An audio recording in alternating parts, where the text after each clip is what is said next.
Thank you for tuning in to Abundant Moments. When you read the book of Job, you discover that Job went through terrible things. He lost everything, his health, his family, his livelihood, all in just a matter of a few hours. Everything was gone.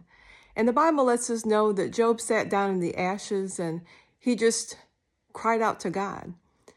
The book of Job takes only about 9 months out of Job's life. And we see in the very end of the book of Job that God turned the captivity of Job. And that's a whole nother message in and of itself, how he prayed for his friends. He forgave them, and then God released everything back into his life.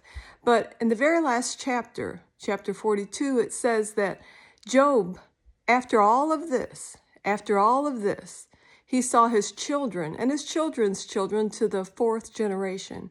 In other words, when he thought his life was through and everything was over with, he continued to live a long, healthy, blessed life.